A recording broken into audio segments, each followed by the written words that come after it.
శ్రీ తులసి channel నుంచి శుభ దీక్షగా యోగ దీక్ష తీసుకొని మేము ముందుకు క్రియాస్ తీసుకొచ్చాను. మొన్న జలనీతి సోతనీతి చూపించాను, త్రాటకం చేయించాను.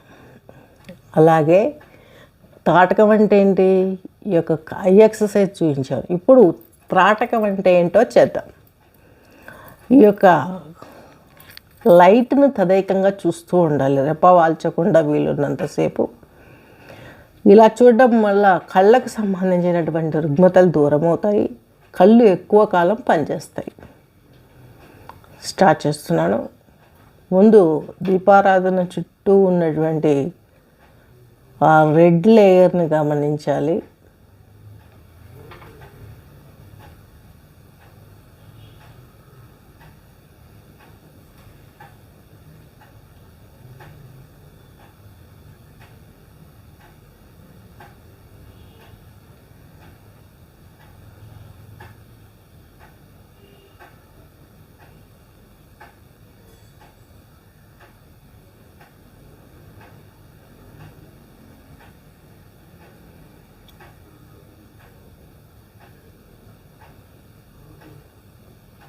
అవసరం అనిపించినప్పుడు, అత్యవసరం అనిపించినప్పుడు రెప్ప వాల్చొచ్చు.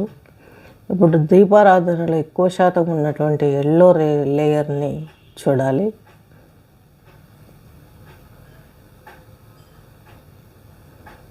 కళ్ళు మంటగా అనిపిస్తాయి, ఓర్చుకోవాలి. నెక్స్ట్ దీపారాధనలో ఒత్తి దగ్గర బ్లాక్ లేయర్ ఉంటుంది, ఈ లేయర్ని కూడా గమనించాలి.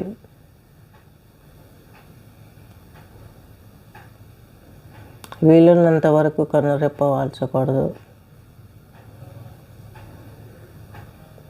ఇప్పుడు 3 లేయర్స్ని ఒకేసారి గమనించాలి.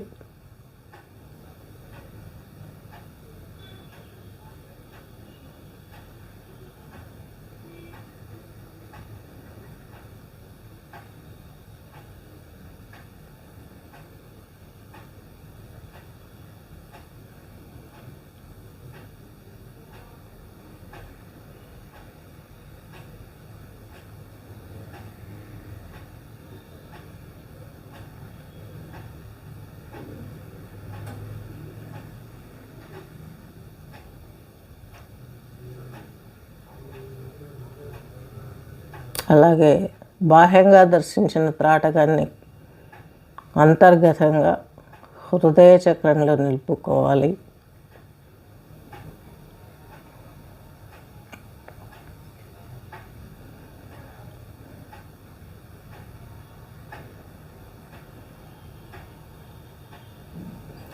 నెమ్మదిగా కళ్ళు రబ్ చేసి కళ్ళపైన బోర్లించి నెమ్మదిగా మీ కరహస్తాలు దర్శిస్తూ మీరు స్ట్రైట్గా ఉండే దీపారాధనని నోటితో ఊదాలి.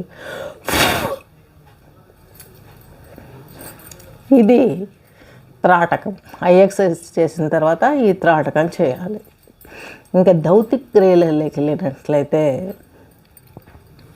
మీకు మంచి దౌతి ఒకటి ఈరోజు చేయించాలనుకుంటున్నాను.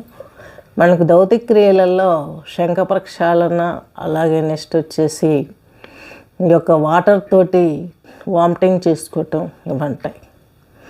మనకు అందులో భాగంగా ఇప్పుడు సైనస్ ఉంటే జలనీతి చేసాము, శోధనీతి చేసాము, సైనస్ అంతా క్లియర్ అవుతుంది, కఫం ముఖంలో ఏర్పడేది. మరి హృదయంలో ఆస్మా పేషెంట్లు ఏ విధంగా క్లియర్ చేసుకోవాలి? ఫ్లమ్ ఎప్పటికప్పుడు ఫామ్ అవుతూ ఉంటుంది. ఈ యొక్క పల్చటి బట్ట ఇడ్లీ పాత్రలో వేస్తాం చూడండి, కాటన్ క్లాత్, అటువంటి పల్చటి బట్ట తీసుకొని ఈ యొక్క నోరు ఓపెన్ చేస్తూ మృంగాలి.